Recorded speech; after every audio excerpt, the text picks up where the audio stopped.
Hello guys, नमस्ते। 2 PM Korean noodles try गर्नको लागि जाँदैछौँ। बुङ्गुरको मासु, चेनी सेडअप होला यो चाहिँ है। अनि लेमन छ, अनि यहाँ माथि चाहिँ प्याज यो चाहिँ मैले चाहिँ फर्स्ट टाइम ट्राई गरेको, मलाई थाहा छैन है। कस्तो खानै नआउने मान्छेहरू नि के भिडियो बनाएको भनेर चाहिँ त्यो कमेन्ट नगर्नु होला, मैले सुरुमै भनिदिएँ हैन। ट्राई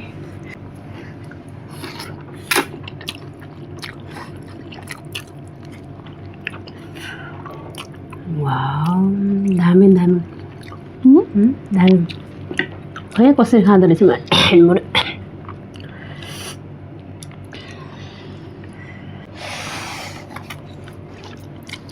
अनि हामीसँग माउन्टेन ड्यू कोक छ। कोक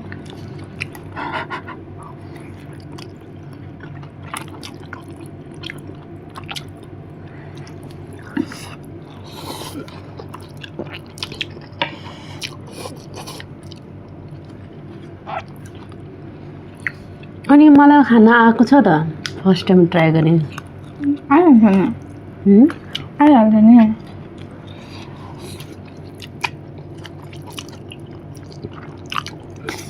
यो सबै चाहिँ उहाँले बनाउनु भएको हो, एकदम धेरै मिठो छ। अनि खाना चाहिँ मैले जे भने नि मिठो हुन्छ। कुराहरू उहाँलाई जस्तो भन्यो त्यस्तै बनाउन आउँछ कि। तपाईँहरू नि ट्राई गर्न चाहनुहुन्छ उहाँले बनाएको खानेकुरा भने कमेन्ट छोड्नु होला, हामी तपाईँलाई चाहिँ हाम्रो घरमा वेलकम गर्छौँ है। हाम्रो यो खतरा छ कि यो फेरि सुनको 25 करोडको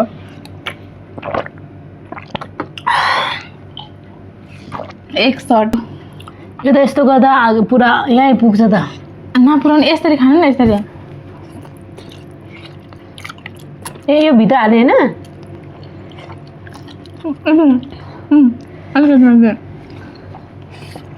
यस्तो गर्नु होइन, दुईवटा फिजार्ने अनि चाप्पा चिप्नु। फिजिँदैन मेरो।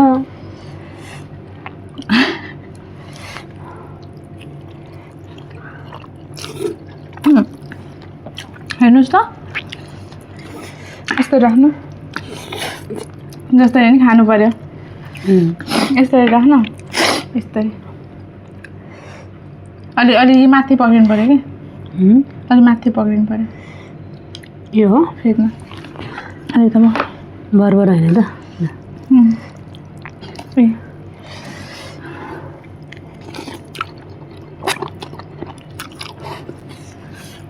धेरै धेरै च्यालेन्ज गर्ने मान्छेहरूले के मासु त आउँछ त, फेरि धेरै मासु त आउँछ त। जानु मलाई क्या, तपाईँको चाहिँ एउटा कुरा जान मन लागेछ क्या। भन्दा अगाडि के तपाईँको कोही बोयफ्रेन्ड या गर्लफ्रेन्ड थियो कि थिएन? बोल्ने साथी त थिए, साथी मात्र। तर गर्लफ्रेन्ड नै भनेर, बोयफ्रेन्ड नै भनेर बोलेको चाहिँ हजुर मात्रै हो। हजुर मेरो पहिलो फर्स्ट प्रेमिका। भनेपछि म चाहिँ तपाईँको फर्स्ट लभ। अनि तपाईँको फर्स्ट लभ चाहिँ कस्तो छ त?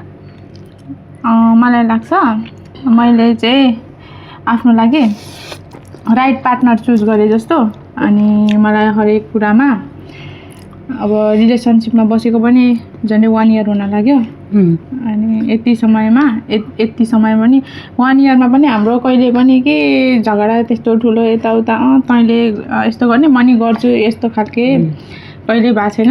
हामीले चाहिँ हाम्रो रिलेसनलाई चाहिँ टक्सिक बनाएको छैन। अनि त्यस पछाडि हरेक कुरा गर्नुभन्दा अगाडि पहिला हामी कन्भर्सेसन गर्छौँ, डिस्कस गर्छौँ। अनि के गर्ने, यो रङ छ कि राइट छ कि के कस्तो छ भनेर कुरा गर्छौँ। त्यस पछाडि बल्ल डिसिजन लिन्छौँ अनि कुरालाई अगाडि बढाउँछौँ। हरेक कुरा गर्दाखेरि भनेको मान्नुहुन्छ, ज्ञानी हुनुहुन्छ। अनि मलाई हरेक कुरामा सपोर्ट गर्नुहुन्छ, हेल्प गर्नुहुन्छ। एकदम धेरै राम्रो भइसक्यो त। उहाँ एकदम धेरै राम्रो मान्छे हो। अनि उहाँ साथसाथै म पनि राम्रो मान्छे। हेलो ल मलाई नि हजुरको म पनि एउटा कुरा जान्न चाहन्छु। भन न। तपाईँको पनि त म हजुरको लाइफमा आउनुभन्दा अगाडि कोही गर्लफ्रेन्ड बोयफ्रेन्ड यता उता कोही थिए? त्यो गर्लफ्रेन्ड बोयफ्रेन्ड थिएनसँग त अब सरोकार त्यो मतलबै भएन। म चाहिँ कस्तो मान्छे हो भने रिलेसनमा बसिसकेपछि एकदम धेरै लोयल भएर रिलेसनमा बस्ने मान्छे हो कि होइन। अनि मलाई चाहिँ अहिले आएर कस्तो लाग्छ भन्दाखेरि होइन, पहिला कसैसँग रिलेसन थियो होला थिएन होला, तर फर्स्ट टाइम चाहिँ म कसैसँग मायामा परेको छु त त्यो तपाईँसँग भन्ने फिल हुन्छ क्या। अनि मायामा परेपछि त मान्छेहरूले भन्छ नि त आफै चेन्ज हुन्छ, नराम्रो बानीहरू छोड्छ, अनि आफ्नो पार्टनरले भने अनुसार हुन्छ भन्छ नि त। म कस्तो छु, कस्तो टाइपको मान्छे हो तपाईँको लागि चाहिँ? अनि म भइसकिसकेपछि पनि केही समय थियो। अनि मैले चाहिँ के सोच्थेँ, कस्तो सोच्थेँ भने कुनै बेला चाहिँ समटाइम मेरो दिमागमा के आउँथ्यो, पक्नुहोस् तपाईँलाई कि म मेरो मायाले जितेर अनि म प्रतिको त्यो व्यवहार, म प्रतिको त्यो बिहेभ चाहिँ तपाईँले आफै चेन्ज गर्नुहुन्छ, म चाहिँ त्यति माया गर्छु भन्ने बनाएर अनि गर्छु पनि। अनि तपाईँले चाहिँ अनि पख्नु म बिना बाज्न नसक्ने बनाउँछु भन्नुभएको थियो अरे त नि। अनि तपाईँले जस्तो सोच्नु भएको थियो त्यस्तै भएको छ त? अनि खुसी हुनुहुन्छ अहिले भनेपछि? ठिक छ ठिक छ, ल बधाई छ तपाईँलाई। ह्याप्पी। अनि म चाहिँ पहिला कस्तो खालको मान्छे थियो भने एकदम नबोल्ने कोहीसँग पनि, तर उहाँ मेरो जीवनमा आइसकिसके पछाडि चाहिँ म पुरै तरिकाले चेन्ज भएको जस्तो फिल हुन्छ कि मलाई। कतिपय कुरामा म कति मान्छेसँग बोल्न सक्दिनँ थिएँ अगाडि गएर, कति मान्छेसँग केही गर्न सक्दिनँ थिएँ, अनि केही गर्न सक्छु जस्तो लाग्थेन, अनि मेरो कुनै एम थिएन। तर अहिले चाहिँ कतिपय कुराहरू म सोच्छु कि हाम्रो बारेमा।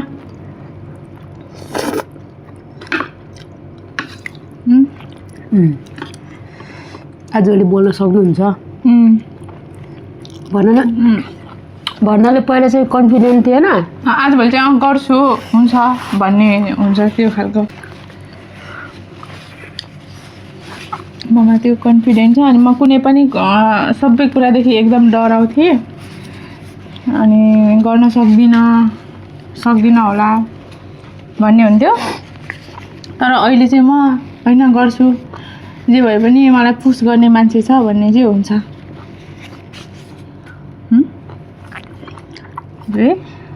ल हजुरलाई कस्तो हुन्छ? म कस्तो हजुरको लागि कि तपाईँको लाइफको राइट मान्छे हो त? म रिसाउँछ नि त, म पनि रिसाउँछु, तपाईँले रिसाउँछौँ, अनि जे कुरामा रिसाएको छ त्यो कुरा मात्र रिपिट गर्छौँ होइन। अनि अर्को कुरा चाहिँ भनेको जा मात्रै भन्ने हो एकअर्कालाई होइन, त्योभन्दा अरू केही भन्दैन। रिसाएको बेला नि त्यो त खुसाएको बेला नि भनेर त्यो वर्ड त्यस्तो बोल्दैन, नराम्रो वर्ड चाहिँ युज गर्दैन एकअर्कालाई। हामी एकअर्कालाई एकदम धेरै कुनै कुरामा ब्लेम लगाउँदैन।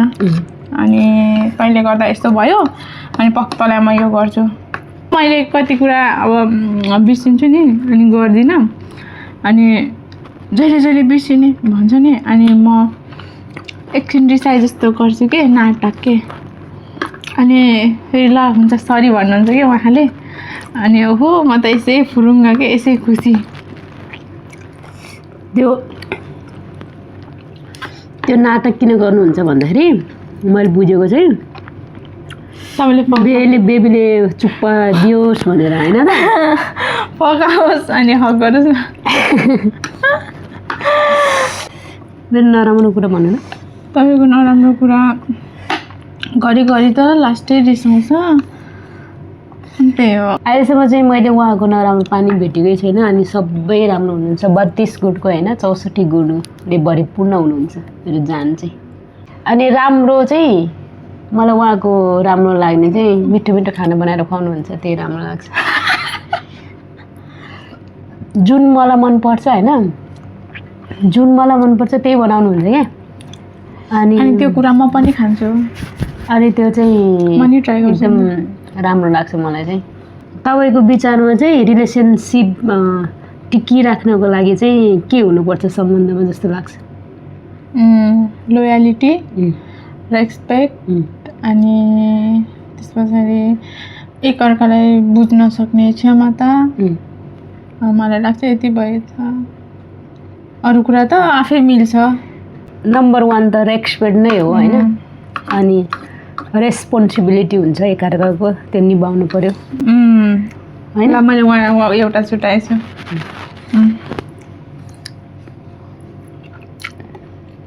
यति भयो भने चाहिँ रिलेसनसिप रेस्पेक्ट, रेस्पोन्सिबिलिटी, एकअर्कासँग बुझ्न सक्ने क्षमता, अनि कम्युनिकेसन चाहिँ हुनु पर्यो एकदम धेरै होइन, एकदम धेरै कम्युनिकेसन हुनु पर्यो। थोरै ग्याप भयो भने पनि कुरा गरिहाल्नु पर्यो, भेट्न जान्नु पर्यो होइन। केही कुरा मिसअन्डरस्ट्यान्डिङ भयो भने पनि एकदम राम्रो हुन्छ, एकअर्कालाई बुझाउन सक्नु पर्यो। एउटा कुरा मनपर्छ मलाई सबैभन्दा धेरै, के यस्तो गरेको। थ्याङ्क यू फर वाचिङ, नमस्ते।